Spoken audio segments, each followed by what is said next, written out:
All right. Thanks everyone for joining us today. We're excited to get started here live from the SmartBear headquarters just outside of Boston. My name is PJ Stevens. I am the marketing manager for HipTest here at SmartBear. I'm really excited to be joined by our sales engineer, Param Chopra, for our webinar today on BDD with HipTest. Before we get started on the good stuff, I just want to run you through a couple of housekeeping items. First of all, we always get the question, is the session being recorded? Yes, it is. We will send that out to you via email. So stay tuned for that in the next 24 to 48 hours or so.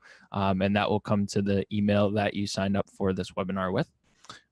Additionally, we do want to allow some time for Q&A, especially as Param shows off the HipTest tool. So as you have questions, please feel free to add them into the Q&A box. You'll note that there's a chat and a Q&A box. We'll be looking at Q&A, so please use that.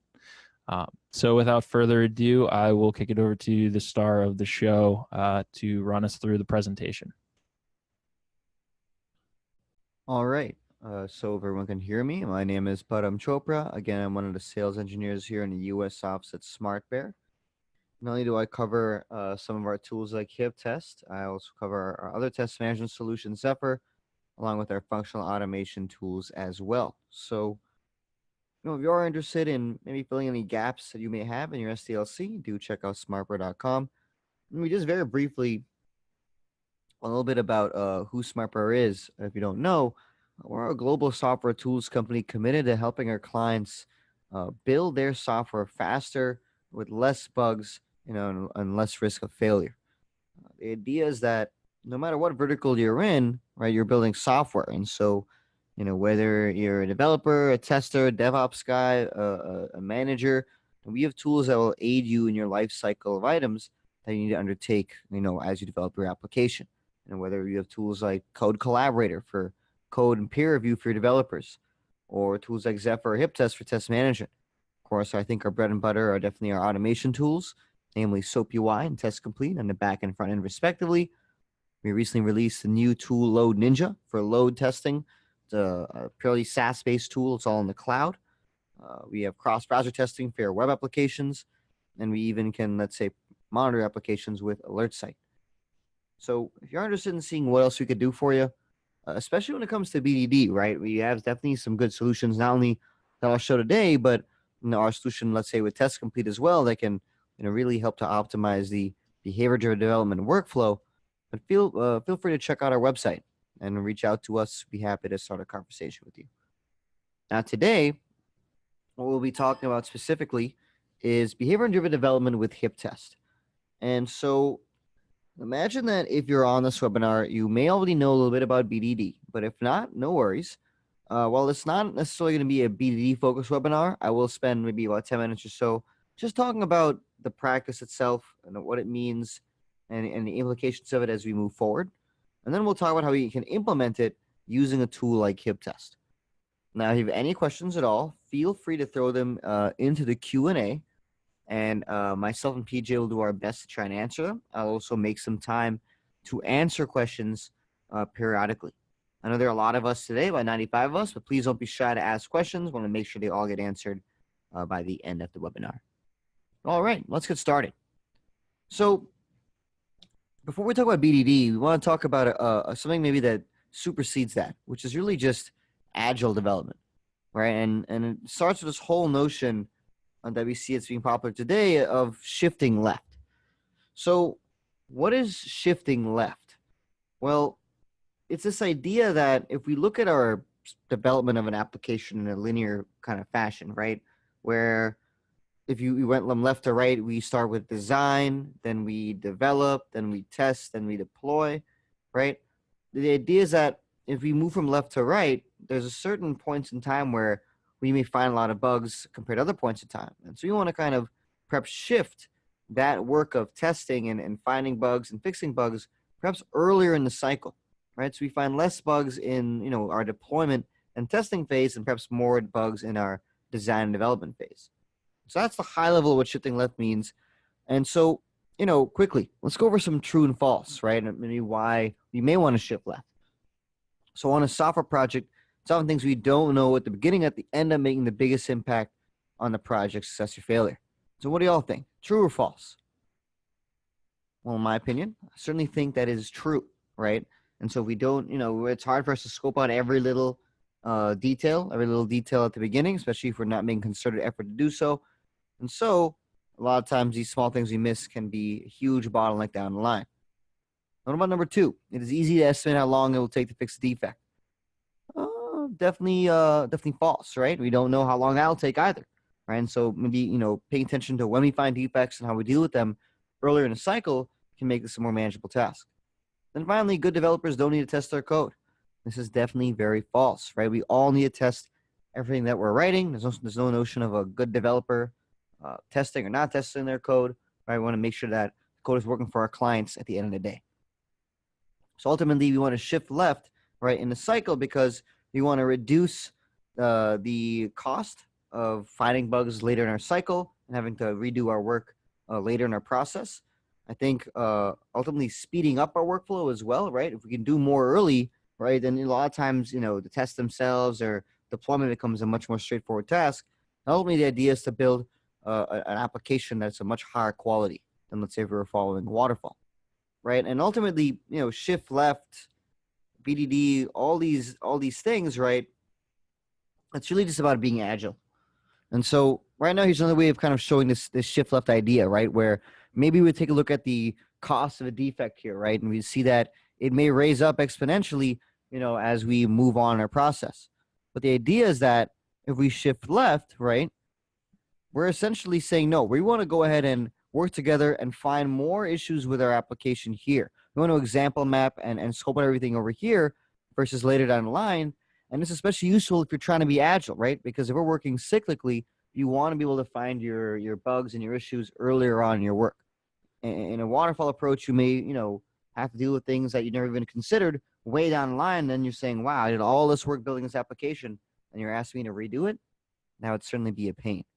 And so in a world where our applications are changing, behavior that our clients expect is also ever changing as well, we want to be agile in how we work, right? So following agile development certainly makes sense.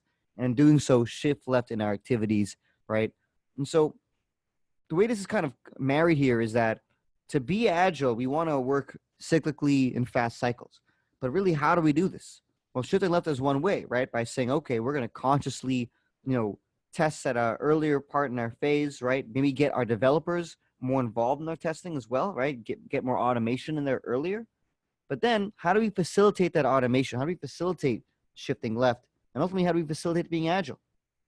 Well, that is something where BDD comes in. So to be short about this, right, BDD is a great way, the way I see it, to implement being agile, right? Agile is this big buzzword in the industry. Even shift left, what I talked about, just a buzzword at the end of the day.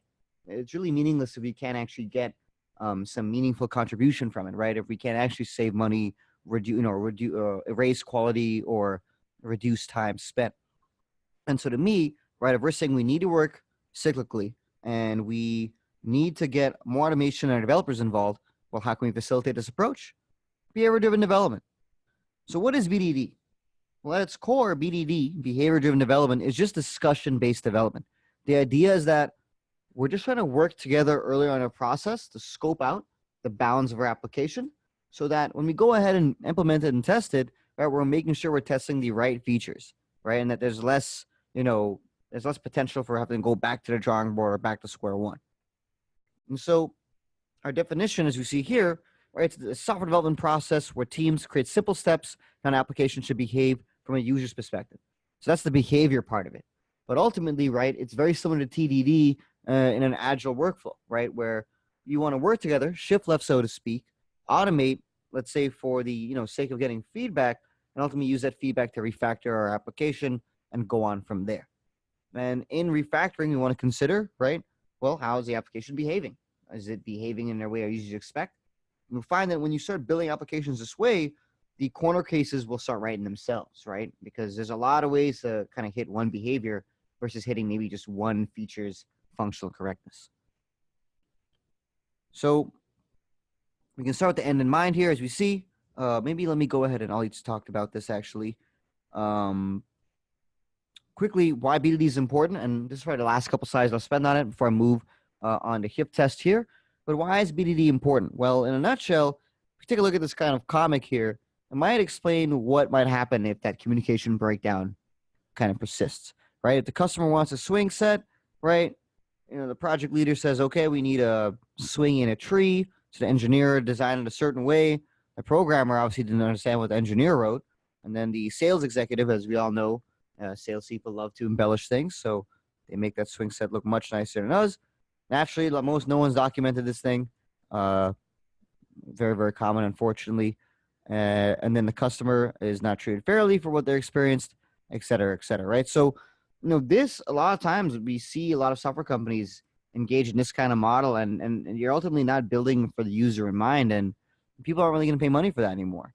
People want software that they can use easily, that is built for them, and moreover, I think more so now than ever, right? Software is being used by, you could say, technically unskilled people, whereas in the past you would need a technical skill set to use software. You could build it to be a more narrow functionality. Now we're building software that anyone could use: an Instagram, a Facebook, an Uber, a Bank of America app, et cetera, et cetera. Right? So we need to be able to really consider not only how our users are going to be using it, but how that user experience might evolve as our technology evolves. So that's where, again, BDD, agile development, shifting left, all come into play here. It's really making you ask these questions yourselves earlier on, so it's less of a task later on. Now, quickly, BDD is not tools. It's again, tool agnostic. The tools we'll talk about today, namely HipTest, it's about optimizing the workflows found in BDD, so it's actually a viable process to follow. Right? Everything I'm talking about now sounds great, but we'll soon talk about why maybe it's difficult to implement shifting left or behavior-driven development, discussion-based development, and agile development, given maybe certain tools we have in the market. Right? It may be hard to do so. So we'll talk about how HipTest makes it easy. Now, quickly, let's see here. Yep, we're trying to kind of marry together the business users, testers, developers by working together. We want to basically create a shared understanding of what we're developing using example mapping, declarative versus imperative scenarios. Declarative means you're describing the how, the what. The what is something, and imperative means how. We want to avoid imperative with BDD. We don't care how something works. You don't want to know what it's doing. And ultimately, once you know what it does, then we'll worry about how it does it later. And that's what we kind of develop with the user in mind here. And ultimately, if we look at BDD at scale, right, the idea is this. And again, I didn't try to go into a huge explanation of BDD here because some of you already know what this is. But in practice, the idea is that, again, it's just agile development. But the idea is that it's informed agile development. We are working together collaboratively to manage their stories and create them, perhaps using a tool like Trello. We refine them in examples and build them out in a tool like HipTest. You can implement those stories from HipTest with automation tools like Test Complete, ship them out, execute them with CI tools, deploy in production, get some feedback, go back and refactor scenarios, do the whole thing again. That's ultimately the gist of it. So maybe what I'll do is I'll cover some of these good practices at the end of the demo. But for now, what I'm going to do is, let's see here. We're going to go over, take a look at HipTest.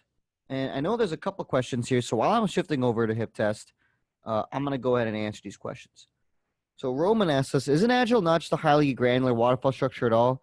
Well, Roman, it can be. I think, again, I'm sure academically speaking, Agile has a specific term and definition.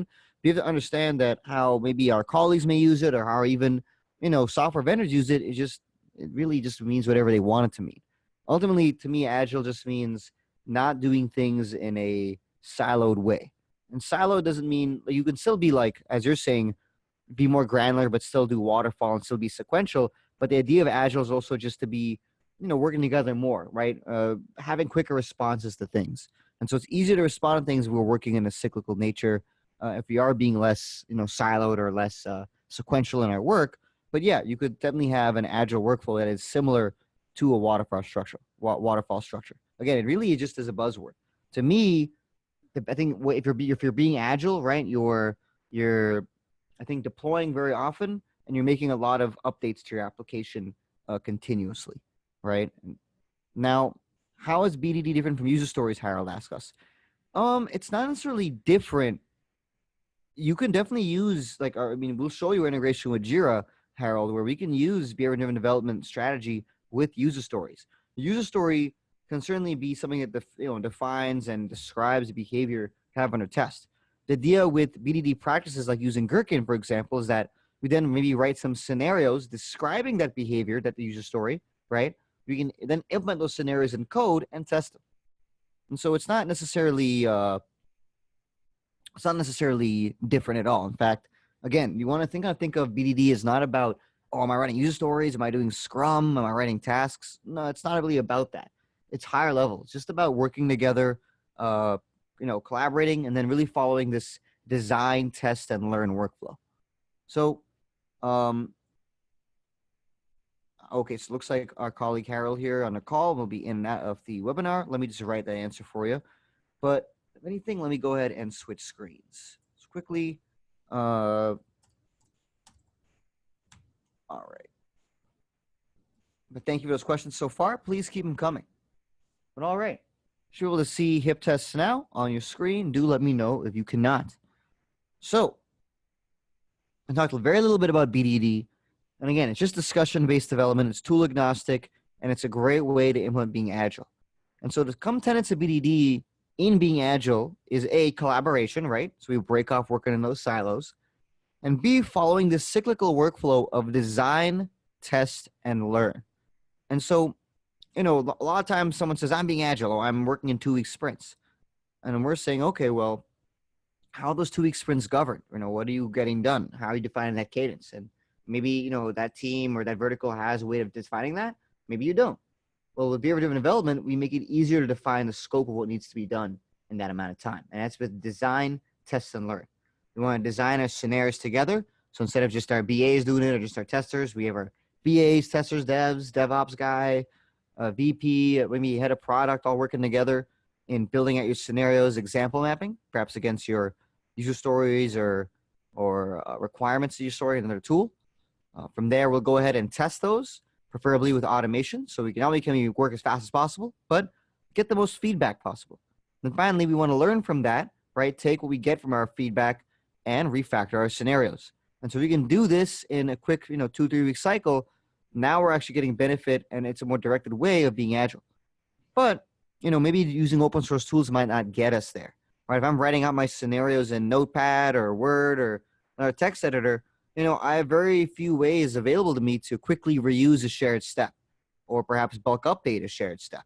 Bulk update meaning that, I have a step where I have to, given I have logged in, for example, and 1,000 tests, and I want to change that step for 1,000 tests. I don't, making 1,000 hard-coded changes, that's going to eat up into a lot of time. I'm not really being agile anymore, right? Similarly, what automation tool I also choose to use will also play a part in what options I have available to me when trying to be agile. And then being able to learn from that. How do we aggregate our feedback into a test management tool? How do we document what's working and what's not?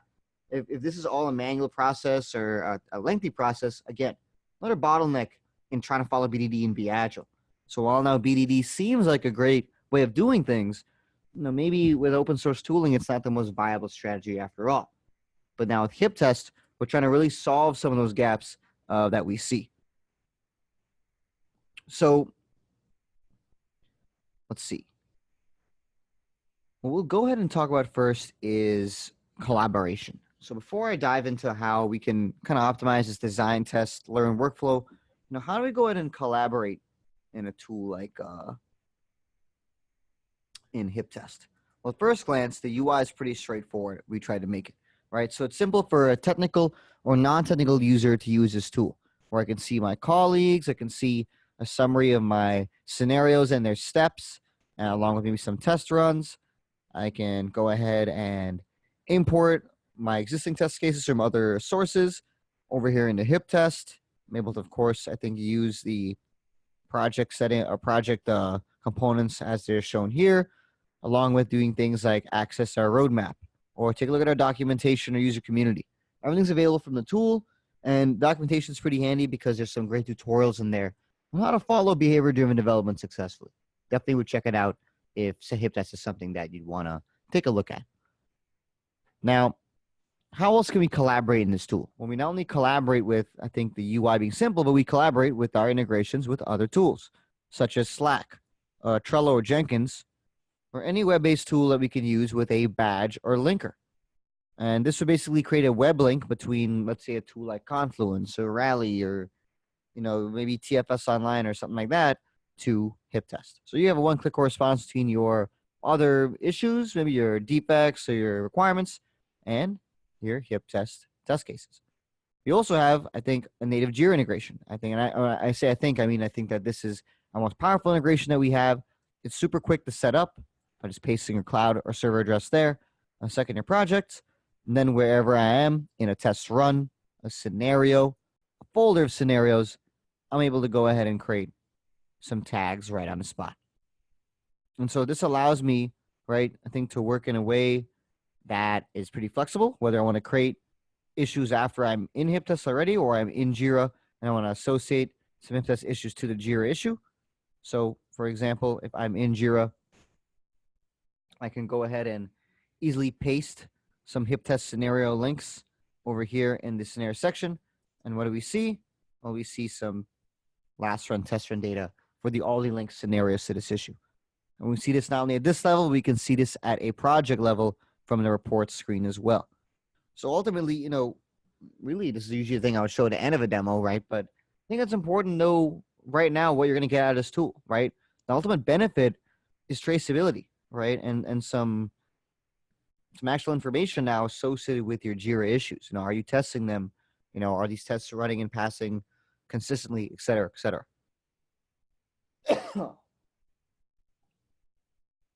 Excuse me. And I think the power of this integration is not only that it exists, but it's very easy to set up. So when we think of easy use of mind here, we're allowing manual testers, BAs, to get in on this game and get their testing data associated with their good work they're using in a tool like Jira. Now we have this kind of connection here. The other way we want to think about collaboration is how we organize our data in a tool like HipTest. And that's, to be quick, with folders and tags themselves. And so here's something to consider, right? You're developing for the behavior of your app. You probably want to be able to know how you're developing and testing against that, probably by behavior itself. So our recommendation is organize your folder structure, organize your scenarios by their behavior, not by feature or by screen or component. Do it by behavior. So that way, even a BA or a VP or head of product can come in and say, okay, I know exactly what this application is doing. I know how it's behaving just by seeing the folder names and descriptions. And then if you want to get more concrete or more specific with referring to a piece of information, that's where tags come in. Tags could be I'm tagging my smoke tests, or I'm tagging maybe some specific functionality or whatever it is. And ultimately, excuse me, tags and folders play a part in how I create my test runs. I basically can filter on them to get a subset of my test cases for a test run. And so definitely something to consider is how you organize your data in a tool. It allows for, I think, more readability, more collaboration, not only now, but down the line when you automate as well. But that's how we can support that part, right? And again, we want to connect to a tool like Jira or other tools like that, so you can really embed HipTest into your greater life cycle of other pro tools or processes. Now, let's talk about design, test, and learn. So the design phase is about writing a scenario out. Now, quickly, before I do that, let me quickly take a look at the Q&A here and see if I want to answer any of these right now. Let's see, we already answered these. Ode, I will show a BDD test case actually right now, and you will see the automation tools very soon as well. And Roman, back in day, we used paper tests. Say he uses stories. You really recurse with to get a common understanding, but the higher position probability use stories. I see. Okay, well, thank you for the comment, Roman. Definitely very interesting for sure. And so we, I think with this thing coming back, we want to be able to handle some of the workflows that come with that. So let's talk about how we can do that by writing out some scenarios. So quickly, here's a sample scenario in HipTest. And for those of you who have never seen Gherkin before, Gherkin is really straightforward. All it is adding these red keywords in front of any step in your test case.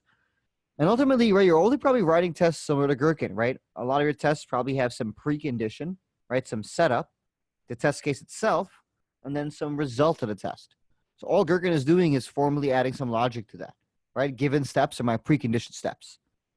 Given I've launched the orders application and I have logged in. When steps are my action steps, the actual test itself. When I add a new order to the orders list. Then steps, well, those are my result steps. Then I should see a new order upon return to the list. And normally people will use the word should if they want to say that they're using an assertion. So ultimately, that's the big structure of given, when, then test cases. Given I have this precondition, when this happens, then this is the result, or this should be the result. And so that's how I'm writing all my scenarios. Now, some other best practices in Gherkin are, reusing steps and kind of referring to components or certain steps or parts of your application the same way every time.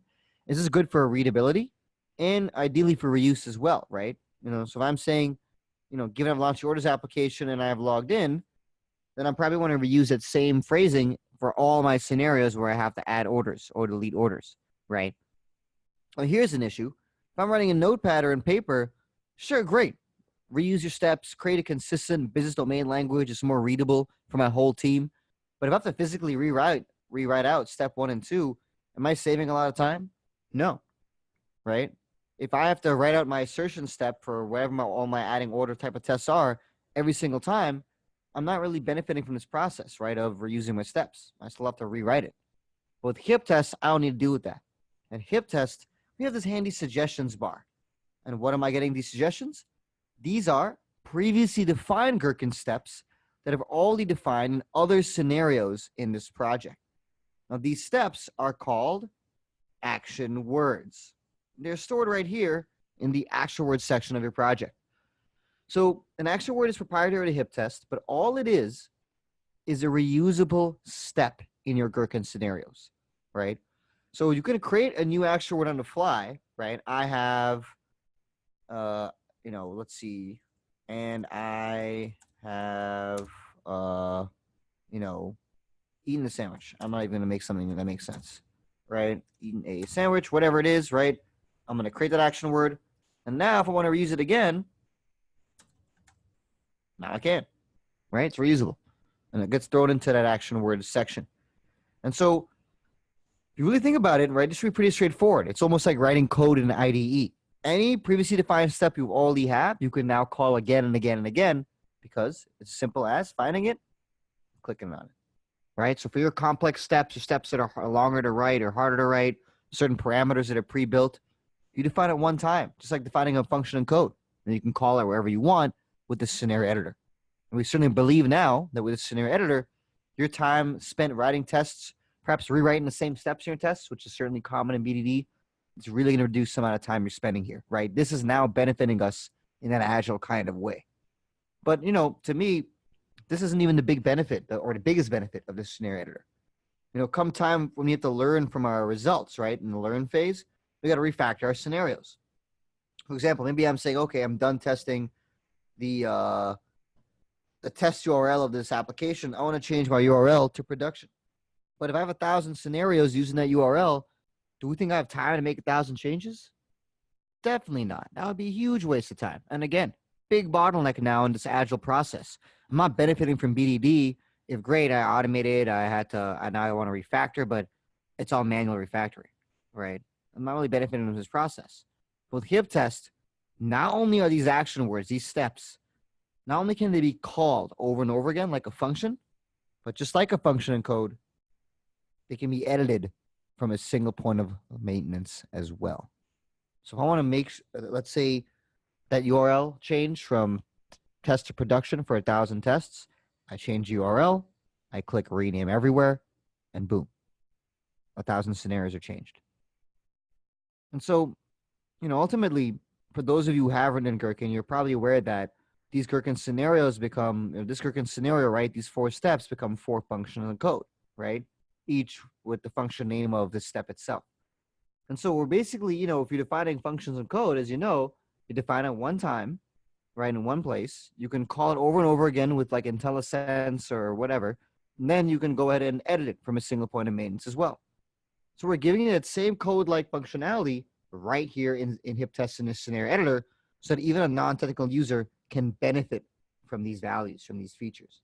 And so now you're saving a lot of time, not only in the design part of HipTest, but in the learn part, of BDD as well, right? So now you're really being more agile in how you're going about your business. So let me take a stop here. We need some other things to note before I move on is I can data drive this with either our internal table or a Gherkin table. I heavily recommend you do data drive your test cases. I can see the data-driven versions of them right over here, and I can run those versions manually in a test run section. Quickly, so we got some questions though. Yo Fang Wang says, is there any collaboration feature in HipTest? Just commenting, voting, and decision making. So not as of now. I think that's definitely a great suggestion. You can add comments, I believe. Let's see here. So you can add attachments. Let's say the one way you probably want to do notes right now is you probably want to go ahead and use attachments, because you can probably add and edit and re-upload the same attachment over and over again for your comments. But this time, only certain places have comments, like test runs. So in a test run, you can add in comments and things of that nature. But for scenarios, I'd recommend any miscellaneous commenting maybe you do in Jira, if that's the tool you're using, or by using attachments here. So I don't believe, yep, we don't have any comment section right here as of now. Great question, though.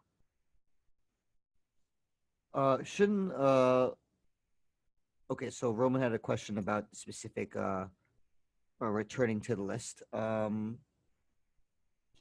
mean, it could be that it doesn't really. So that, I mean, is just like how you want to define it, right? Roman, Gherkin is all for you. All the Gherkin language is for you guys in your team. There are some maybe standardized practices that are good to follow. But again, a lot of this is really just to say, hey, do you want to speak your business language so it's easy for y'all to collaborate? Let's say that is definitely something you want to consider. Remia asks us, can you use more than one and statement along with then? Totally. Again, it's really up to you and how you want to use this. You can have 4 givens in a row. It should be readable for you. Eric Lewin asks, can you show the code behind the step? I definitely will. Remia again asks us, can I combine classic and BDD test scenarios in a single project? Not at this time. A project in HipTest either has to be classic or BDD only. And Suzanne asks us, can you do all this in test complete as well? Yes, it can. I don't know if I'm going to show test complete today, but we definitely can. So let's actually move on now. Talk about some testing. So we've written out a scenario here, right? We can go in and test it in a test run. And we create a test run out of a subset of scenarios based on our tags and folders. And a test run can be run manually. Now, this is, to me, you want to kind of automate in BDD just because it's about getting feedback. More feedback, the better. But you can't automate everything. So you can, of course, run manual tests in this tool. We can go ahead and, for example, pass steps like this. We could pass the next up here. We could go ahead and add, we could fail certain steps. We could leave steps undefined. We have a couple of larger bulk statuses we can use, like work in progress, blocked, retest, skipped, et cetera, et cetera. And we can, of course, add comments and attachments, which is definitely allowing us to collaborate on these test runs. So as I fill out this scenario test, right, we can see our execution history right over here, and we can see our current statuses as well. And if you'd like to, right, we can go in and say, okay, we need to go ahead and create a JIRA ticket. Now, this is pretty straightforward, but ultimately you want to automate. So I can go ahead and automate a whole test run or my whole project. And there's a couple ways to do this. You can either use the HipTest publisher, which is either a form or via command line that you're able to use to get a custom export of your code out. You can set up with a CI tool, or just download the code directly by clicking on one of these icons here. And here's a benefit of HipTest, right? You're not just tied to Cucumber for Java or Spec for C#. You want Cucumber for Ruby or Groovy or JavaScript? Go for it. Or you want some unit frameworks? We got those too. Ruby, C#, Python, Behave, Behat, JavaScript. We'll be coming out with some more languages soon as well. So that, again, I think if you're traditionally doing BDD, maybe you're using a tool like Cucumber, you're directly running your Gherkin scenarios. And that's totally fine, right? It allows your BAs to perhaps run some automated tests by just running a Gherkin scenario, seeing how the result or lack thereof ties to the behavior rather than a feature or line of code, right? That's a great idea of running tests in this method. But, right, you'd also get some unit testing out of it as well, right? Again, BDD is a tool agnostic. If you want to use unit testing, if you want to do something like that, you totally can in this process. If you want to use unit frameworks, sorry. Now, we do integrate with SmartBear tools as well, test complete and cross-browser testing. And quickly, test complete integration, I think this is what really makes us stand out as an organization that's kind of purporting BDD as a good workflow to follow. There's a lot of times when we automate, that's where we can fall flat. Automation becomes too much to handle. It's too difficult to write with tools like Selenium or open source, and it's too much code to maintain. With test complete, right, it's easy to maintain not only how we write our test cases with our object recognition and record and replay, but with how it's connected to HipTest. You don't have to set up any SAB implementation or any batch files. Everything's already automatically connected with our inbuilt integration. I can run testing from a CI tool, get the results sent back automatically to HipTest, and of course to a tool like Jira as well. So if you're looking for an automation tool that will link very, very seamlessly with HipTest and allow manual testers, BAs, to automate as well, which I think is definitely in the spirit of BDD, definitely check out Test Complete. Now, if you're trying to stick with open source, you got our open source code as well. So for now, I'm going to show the open source code. And let me ask you, the audience here. I was going to ask a poll question, but I'll ask it near the end. But I'm curious. You can throw this in the chat box just quickly.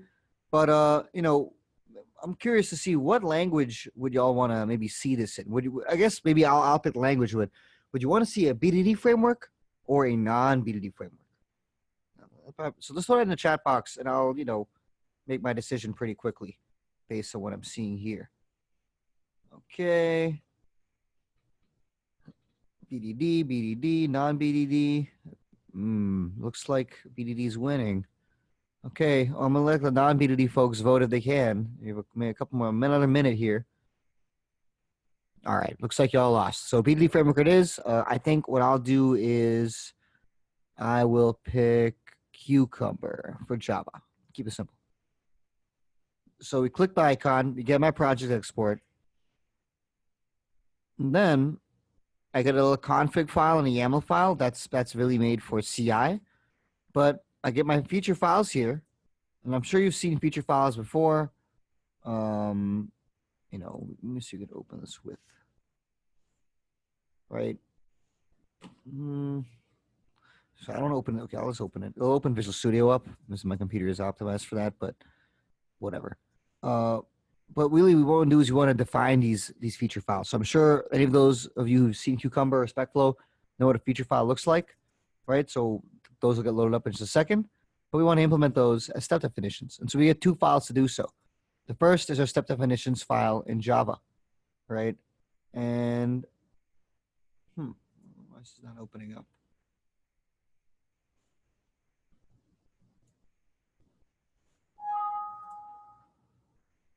Okay, here we go. So our step definitions file looks something like this, right? And this may look very similar to what you see with Cucumber. I have all my steps, right, for my Gherkin scenarios, and they're defined down here. But notice that it's already calling some function from an action words class. So this step definition file has been implemented for me. It's done. All the structure for it, however it's been data driven, right, whatever parameters it's taken in, this is done for me. I don't have to write anything from scratch right now. Let's give it a second here. What I do have to implement, though, are the action words themselves. And so those are filled out right here. So again, this is pretty similar to what you might have with open source Cucumber, right? It's not very, very different. But I think the key benefit of HipTest is a couple things. A, we're giving you more structure than not by giving you definitions and the feature files already scripted out for you, all written out this way. So again, it's easier to write in HipTest editor and have us formatted for you upon export than you doing this all yourself. And then, right, because you're doing all that good work in HipTest, you're collaborating there, your example mapping together there, you know what your needs are there together, then it's way quicker for you to know what action words to write, right, and how you want to define the scope of them. Versus saying, oh, developers, just define launching my application and adding an order. Good luck, right? No, we work together on what that looks like, so developing and maintaining these tests become easier. I can put this code into source control, run it from a CI tool, do whatever I want with it, right? Now, if you want a faster automation tool or automation tool that will make this a little easier, definitely would check out Test Complete. Because with record and replay, more powerful object recognition engine for your web, desktop, and mobile applications, and the fact that it integrates with HipTest more out the box does make it a very good tool to use with BDD if you're looking to automate. But as you can see here, you can work with Cucumber as well, along with SpecFlow, JUnit and Unit, TestNG, so on and so forth. So, Sashi, I hope this answers your question about where we write to step definitions. Again, it would be right here in this action words file, which then gets used by step definitions, which then gets used by my features. We want to maintain it, well, by using, I think, source control. And then as you update your scenarios in HipTest, right, you can go ahead and, export out new action word definitions, implement them, compare with source control, et cetera, et cetera. We are building out an integration with Git for the end of the year, I believe. So you can make those changes directly from the GUI as well. So Shobana asks us, some of these features seem like things Zephyr can do, test runs, reports, tags. Yeah, Zephyr does have some similar functionality, but Zephyr is not a tool that's built for writing out Gherkin. It's not optimized for reusing steps or bulk updating them, and it can't produce step definitions in code. So while there are some similarities and some of the more just general test management things, Shobana, it is a different tool. Now, Rizwan asks us, is there any update on when Swift will be supported? I'm not sure at this time, but we can try and go ahead and do our due diligence for you and find it out for you. Can I elaborate in HipTest scenario into a Confluence white paper? You certainly could. You could just export the scenario out and do what you want with it. You can also use our API to do that. Eric asks us, how's your factoring of action names or action words propagated to implemented functions? So because we don't have the Git integration built out right now, it's not as seamless, but basically what you would do is once you, let's say, refactor an action word, right, you can use a command argument to, let's say, only export your changed action words. Then, right, Eric, you may want to, let's say, define those new action words. So you go ahead and do so, and then use a little control, find, control, replace, right, to replace your old action words that are used in your test cases with the new definition, right? And the way you want to minimize the extra amount of work you would have to do is just only export the changed action words, which you can do with a command line argument. Roman asks us, how does action word reuse work within other action words like you mentioned, reuse of Gherkin clause and others? Same thing. You can use action words within other action words, actually. So in HipTest, this is more advanced, but you can take an action word like this guy over here, given I have launch orders application, and I can define it with smaller action words. So that when I go and implement this in code, it's less work for me, right? Just think about it. I only defined how much orders application in HipTest. I didn't define it in code. It's only defined for me. I'm just defining those smaller functions.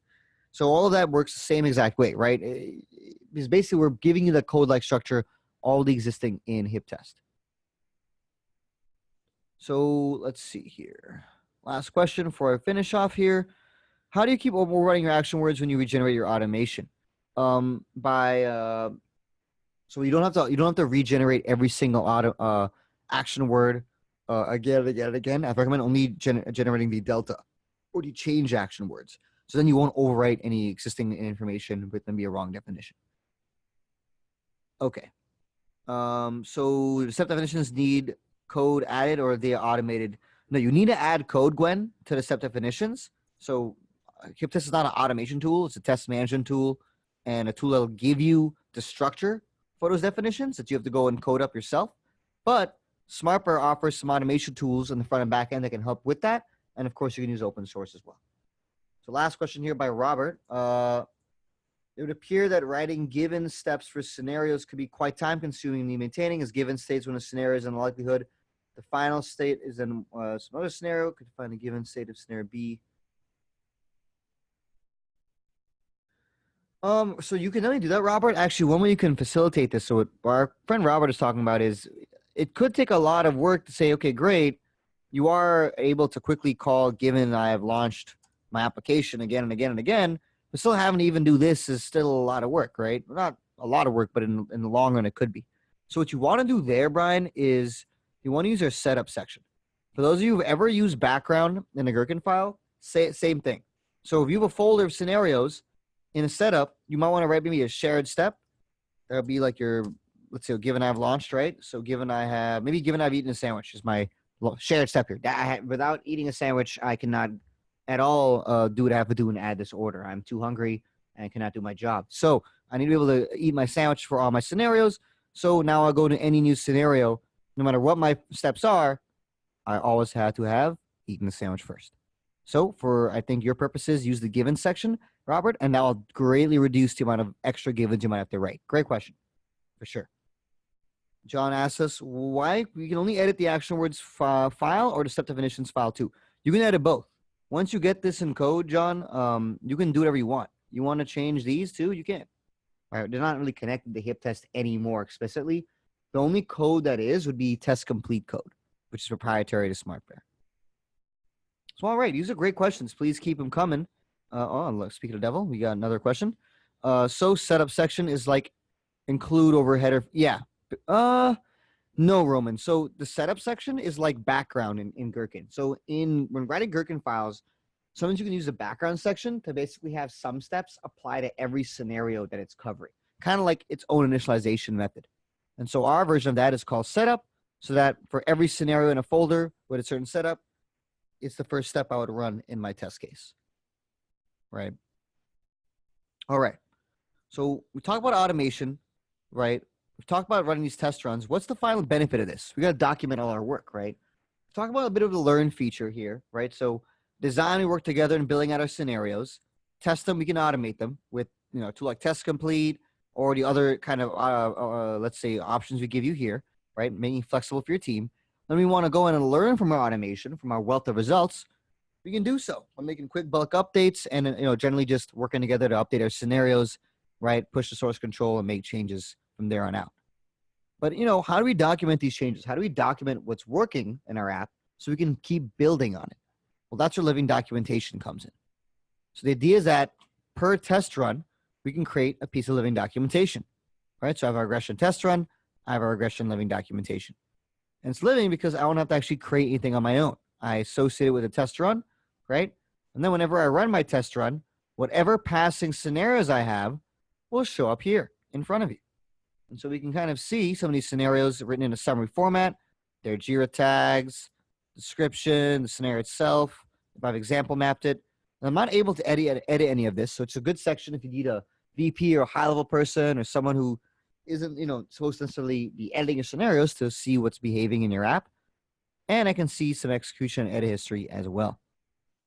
And the idea is that it's dynamic in nature, right? So if I have a regression suite of 50 scenarios and I'm passing 10 scenarios, only 10 show up here. But then as soon as 20 start passing, then more show up, 30, 40, et cetera, et cetera. So as you build out your application, and I recommend you don't need to build out your whole documentation in one run. You might want to break up your runs by behavior, by functional area, and then you can get easy to read documentation as well, right? So you can get this, you can export it out later. But the idea is that you can dynamically build how your application is documented, so you don't have to worry about it at all, right? Remember that tree comic we had where, no one even documented the ridiculous swing that was being built? Well, now you can make sure that your behavior is being documented. And if you're finding that, hey, my application shouldn't be behaving like this is the wrong behavior, you catch it earlier on right now in your process, right? You shifted left in your process, make the change right. You're in HipTest in an agile way, have it affect your scenarios, have it affect your automation, et cetera, et cetera. So to kind of finish my point here, right? We start off with shift left. The whole idea of shift left and agile is to say, okay, our applications are ever changing. They need to be changed more frequently, maybe updated more frequently for our customers. So we got to be able to work faster, and we got to be able to, make these processes less expensive if we're going to work faster, right? And it has to be less bottlenecks. So we want to shift left in our activities, right? Develop test code earlier, find bugs earlier, right? And also work more cyclically. And so to guide that process of shift left and being agile, we got BDD. Not only to foster collaboration between teams, creating a consistent business language between our test cases, our applications, and our users, but then, following that design, test, and learn workflow. Designing our application test together, our scenarios, especially aided with the scenario editor, being able to, of course, automate against this and get all that handy feedback, right? Even with a tool like Test Complete, making the test portion even easier, more palatable to manual testers. And then finally, right, the learn phase. Bulk updating, being able to work together to rewrite your scenarios, have it affect your automation, and document your work. So to us, right, this tool kind of fills in some of the gaps that you might find when trying to follow BDD truly, so it makes it a much more viable solution when trying to be agile and ultimately shift left in our work. So that's my demo of HipTest. Some key takeaways maybe, again, just so we can take a look at ourselves to remind ourselves of what's happening, right, is if you're not going to use a tool like HipTest, right, obviously we'd love you to try it out. Even if you're not going to use HipTest, first thing, when following BDD, keep the benefits of your application in mind, right? Don't worry about how it does something or what a feature is. Think about what is it doing for my user, right? Because ultimately, that's all the user is going to care about. So if you're trying to make money off your business, application should be mostly centered around that UX, right? That how is it behaving? You want to use declarative style, right? When you're writing out your scenarios. Saying, given I have clicked on the web browser and I've typed in the browser address or whatever, and I have clicked enter, that's not a useful gherkin scenario, right? That's too low level. There's not a lot of corner cases out there. It's not describing behavior, right? There are other ways for me to launch my application. So when I say, given I've launched my application and I've logged in, right, I could test that with a lot of hows, right? That's a what? I have launched my application and I've logged in. But I could log in and launch it via API calls, via a GUI button on my desktop, via command line, via a web browser, right? There's many corner cases there. So use declarative style, right? Define the what, not the how. It casts a wider net earlier on. Get more corner cases covered that way. Use consistent business terminology, not only to describe the components you're testing, right? But also how you organize, right? A tool like HipTest can easily have custom folder structure and tags so that it's speaking your business domain language. Y'all can collaborate across non-technical and technical teams. And, even the steps themselves are more easily reusable because you've seen the context you've been using in, they're all can be referred to the same way, right? They're all, any step that's used one time for many purposes is named the same way. And then, ultimately we want to review and refactor continuously, right? And this is not only just by a demand, a need from our customer base, but, and I'm not talking about SmartBear, I'm talking about just, I'm sure all of your customers, want applications to be better and better every year, but it also allows us to not have to deal with so many expensive bugs down the line. You don't have to refactor and do all your updates continuously, right? You can just go ahead and build everything out. But if you find some major holes in your application in production, I mean, you're losing a lot of money for your business. You have to go way back to the drawing board, add way more time to your cycle. So it's just better to be cyclical in nature anyway, right? Every so often, you might find something that maybe you missed in the last cycle. And so really, again, all I'm saying is if you know you got to refactor and review continuously, you know you want to find your bugs earlier, how can we inform that process? Behavior-driven development, collaboration, and an agile cycle of designing together, testing together with automation, and learning from the automation to build better scenarios, better requirements, better features for our customers, right? So to kind of end here, some takeaways, right? Is all ultimately BDD, shift left, they're just subsets of agile test management, right? You want to tell a story of your tests, refactor continuously, and CI is a great way to kind of get more bang for your buck of getting way more automated test feedback, way more test feedback data to work with to, again, feed telling a story and refactoring. That's my demo of HipTest with BDD. Again, maybe I could have probably explained more about BDD from outside of how to write gherkin scenarios or, how to properly follow that approach, maybe how to example map. But what I recommend is, check out some of our documentation on that online. Founder of SpecFlow and Cucumber have both done work with SmartBear. Gaspar Nagy and Matt Wine, they have great literature online about how to example map effectively, maybe some best practices on how to write or how to take advantage of given when then gherkin steps in specific instances, right? Then, you can come back to SmartBear when you want to say, okay, I get how I want to do this, but I want to make this easy. And so we can definitely make it easy with a tool like HipTest. Now, let's answer some questions while we have about 4 minutes left on the call here. Anonymous attendee, I thank you for your bravery and let us know who you are. Can it be integrated to Visual Studio? My BDD tests are written in SpecFlow using C#. Yes, it totally can. Actually, funny, one of our questions is, more question on HipTest. We have one more poll, right, PJ? I believe it's going to be asking you about where are your gherkin tests written? We're just curious. You're writing them in IDE, Notepad, another text editor. Love to know. Now, quickly, you can integrate this in Visual Studio because we can export our C# code to there. Natalia asks us, can you combine scenarios from different projects on a test run? Right now, no, but I think that is an upcoming feature request, and you can always import scenarios from one project into another. Great question.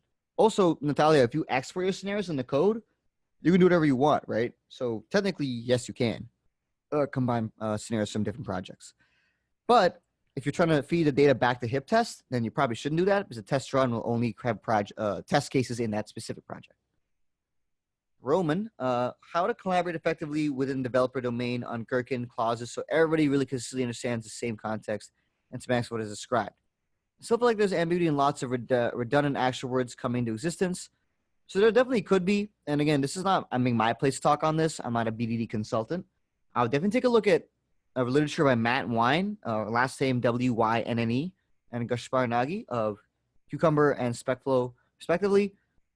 They have great ways of, I think, not only in writing Gherkin, but how to approach it from this mindset of how do we get the most concise, reusable language possible? How do we example map effectively? They have good tutorials on their sites of saying, okay, maybe I have this given one then, which is fine, but maybe how can I reduce it and make it, better, simpler? I'll check that out, Roman. Great point to make. And, ultimately, Roman, in any kind of testing strategy, you can always create ambiguity, right? BDD and Gherkin in itself isn't very complex. A lot of times we're already writing out our test cases in precondition, condition, post-condition, right? So given when then just makes it a little more readable for our non-technical users, but definitely want to work together to say, okay, how do we remove the ambiguity for ourselves? Remy asks us, can I edit test scenarios that are added to test runs? Yes. Eric Lewin asks us, can the same scenarios in HipTest support different backend running, like running the same scenario in UI and API? Yeah. And that's actually one of the big benefits of this, right? Given I've launched the orders application and I've logged in, when I add a new order, I should see a new order on the list. That's both a front end and back end test. That could be an end-to-end test. And that's the whole point. We use BDD to define our behavior. There's many ways to test that behavior versus maybe testing a more specific feature or element. Great point to bring up. And then last question from David Tran here. How far along is HipTest with Jira integration? It's so far along that's integrated right now.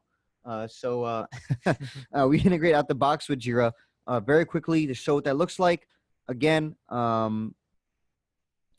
we can create tags at any point in time. Right here, create my Jira issue on the fly.